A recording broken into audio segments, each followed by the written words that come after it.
Good evening and welcome to Tucker Carlson Tonight. Kanye West, now known as Ye, is one of the best-selling musical artists in the world. He has also in recent years become a celebrated and very highly paid fashion designer. And of course, for a decade, he was well known to TV audiences as an in-law of the Kardashian family. But it's West's latest incarnation as a kind of Christian evangelist that brought us to his office in Los Angeles today for the interview you're about to see. Days ago, during Fashion Week in Paris, West, accompanied by his friend Candace Owens, unveiled a T-shirt that read simply, "White Lives Matter." The response from the fashion industry and international media was instantaneous and uniform. Shock, horror, rage. "There is no excuse for this," thundered the New York Times. "West is legitimizing extremism," shrieked Rolling Stone, etc., etc. What was strikingly missing from the coverage, however, was any explanation for why West did this. What was the T-shirt about? No one seemed to think to ask him, much less to listen to what he had to say. Instead, the enemies of his ideas dismissed West, as they have for years, as mentally ill. Too crazy to take seriously. Look away, ignore him. He's a mental patient. There's nothing to see here. But is West crazy? You can judge for yourself as you watch what we're about to show you.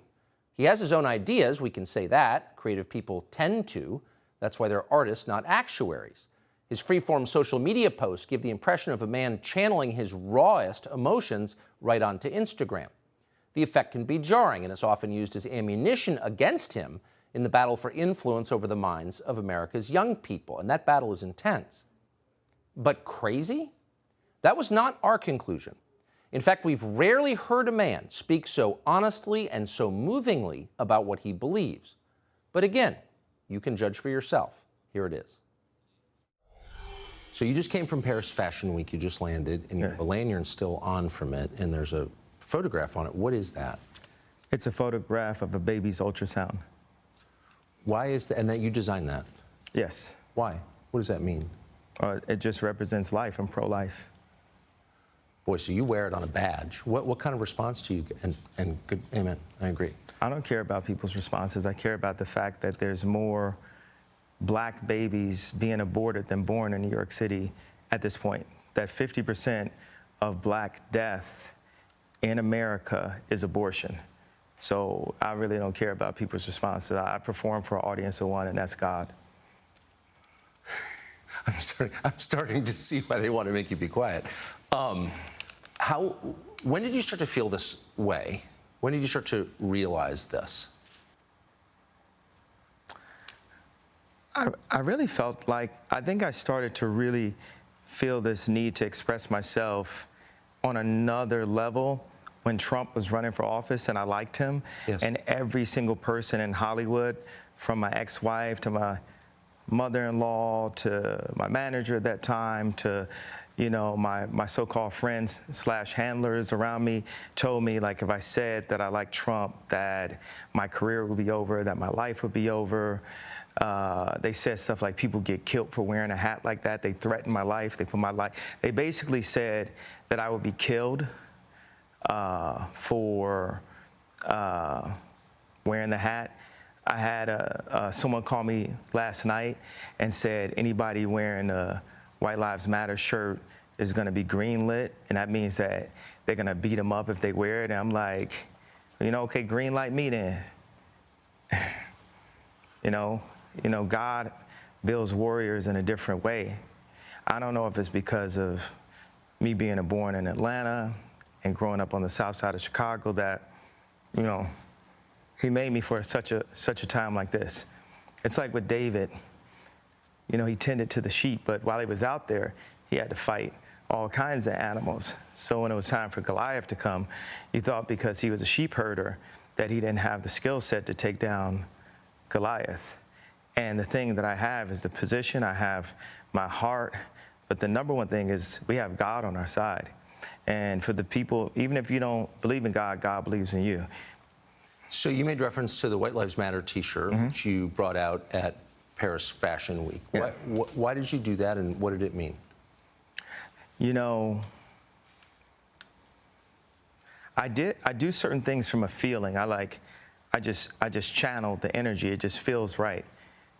It's using a gut instinct, a connection with God, and just brilliance. You know, like as if you asked like Tanya Harding how she did the triple flip or the triple spin, she was in so much practice that when it was time for her to skate in a competitive format, it just happened. Like it happened outside of practice. It happened in the real format, and that's what's happening. Is God is like preparing us for the real battles, and we are in a battle with the media. Like the majority of the media has a godless agenda, and the jokes in that work and this whole like, oh yeah, he's crazy and all these things, they don't work because the media has, you know, they've also watched travesties happen, just even specifically to me, and just watch it and act like it wasn't happening, and they stay quiet about it. What have they? I want to answer the white. Yeah. I feel like someone caught what I was saying, the comparison to Tanya Harding about the White Lives Matter. You know, my dad is an educated ex-Black Panther, and he put a text to me today. He said, "White Lives Matter, ha ha ha ha ha," and I said, I thought the shirt was a funny shirt. I thought the idea of me wearing it was funny, and I said, "Dad, what do you think it was funny?" He said, just a Black man stating the obvious. Yeah. And, you know, my dad doesn't listen to rap music, and he's like super educated. We opened up a water distribution center in the Dominican Republic together. He's like the original Steve Jobs, but he was getting blocked every which way with all of his ideas, and he didn't have an endless bank account, and he didn't have an Instagram. So all these ideas, he had to like take them back and compress them. Like my dad is the most brilliant person that I know, and we actually have a strained relationship because I was taken from him, because my mom was an actress, so she was a liberal, and my dad would see certain things and say, you know, we should do it this way, we should do it that way, and the people got around my mom and pulled her away, much like, you know, Kim is a Christian, but she has people who want her to go to Interview magazine and put her ass out while she's a 40-something-year-old multi-billionaire with 4 Black children. And this is how fashion wants to, how they want to present her. So I know you give these questions, and I give you like these 3-part answers. Is this a cool format for you? Yeah, I love it. Okay, cool. And I am following it. All right. So you said that your father said when he saw the shirt "White Lives Matter," it's great to see a Black man stating the obvious. So, by which I think you meant that's obviously true. Yeah, that's my favorite response, because I kept on thinking, like, you know, people, they're looking for an explanation, and people say, well, as an artist, you don't have to give an explanation, but as a leader, you do. Yes, I think that's right. So the answer to why I wrote "White Lives Matter" on a shirt is because they do. It's the obvious thing. Yeah. Why do you think that's so? And I assume the implication is, of course, all lives matter because they're lives, because God created them. Yeah. Why do you think that would be considered controversial?